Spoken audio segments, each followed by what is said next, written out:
बहुचर्चित कविसूर्यनगर हाजत मृत्यु घटना चांचल्यकर खुलासा फटो कहूँ घटना पछर अनेक सत खनि अधिकारी और पुलिस स्टाफ पत्थर खादान रे सुशांत भाई भाउजों को टणा ओटरा करुवा समय फटो उठाइबा सुशांत को पाई महंगा पड़िला। आ शेष में पुलिस माड़े तार जीवन गला बोली कहुछि। जो फटो जो सुशांत को जीवन गला से फटो ही सुशांत को माड़ मारथिबा पुलिस बाबू मानू जेल पठाइबारे सहायक हेब। गत मास 20 तारिख अपराह्न कविसूर्यनगर थाना अंतर्गत सुबलया ग्राम निकटरे थिबा पत्थर खादान उपरे पुलिस खनि अधिकारी को नहीं चढ़ऊ करथिला। पत्थर चोरा चालाण करथुबा अभियोग रे सेठी थिबा सुशांत भाई बसंत भाउजों सहित पुलिस और खनि बाबू जुक्ति करथिले। एहा परे गाली गुलज धस्ताधस्ती पर्यंत भी कथा जाइथिला। सुशांत भाउजों आक्रमण को बसंत तांको पुओ ईश्वर विरोध करथिले। पूरा घटनार फोटो उठाइथिले सुशांत। से फोटोरे सुशांत भाउज प्रतिमा को होमगार्ड ड्राइवर और खनि बाबू माड़ी बसुथुबार एवं बसंत टाणी नेउथुबार चित्र प्रमाण स्वरूप रहिछि।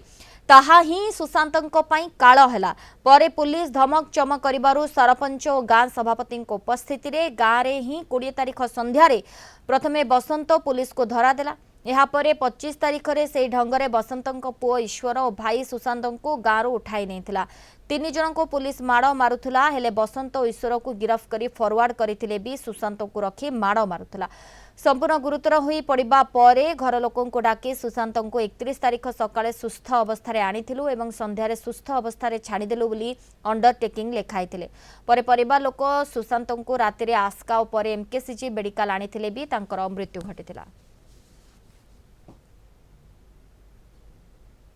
कविसूर्यनगर थाना हाजत मृत्यु घटनार अभियोग केते सत केते मिछ।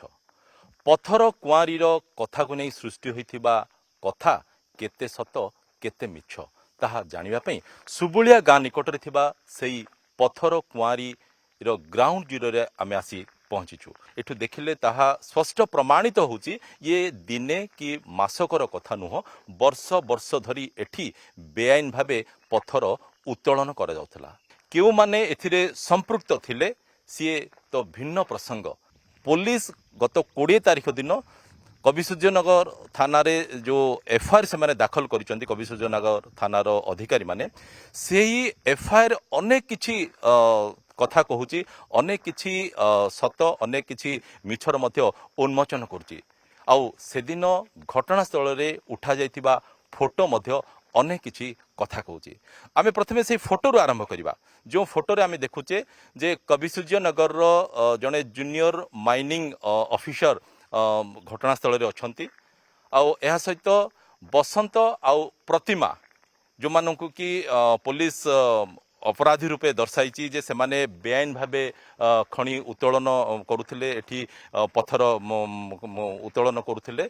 तो तांको धरिबा पाई चढ़ाऊ करा जाइथिला जहाँकि एफआईआर मध्ये उल्लेख कराइछि। सेठी गोटे पटे खनि अधिकारी रहिचंती अन्य पटे जने होमगार्ड ड्राइवर मध्ये रहिचंती। आउ ए दुई जन को धस्ताधस्ती अवस्था रे फोटो देखिया पाउछु। आ से फोटो रे ही आउ जने युवक अछंती हळदिया गामछा परिधान करिकि सी होचंती गिरफ होइतिबा बसंतकर पुओ ईश्वर सी मध्ये गिरफ होइचंती। तांको मध्ये पुलिस गिरफ करछि। आ अभियोग होइतिला जे एमाने समस्ते नियमित भावे बेआईन भावे एठी पत्थर फटौथिले जिलेटिन व्यवहार करिकि स्टिक व्यवहार करिकि आउ एथिपाई खबर पाइकि से माने आसिक चढ़ाऊ करिसंती।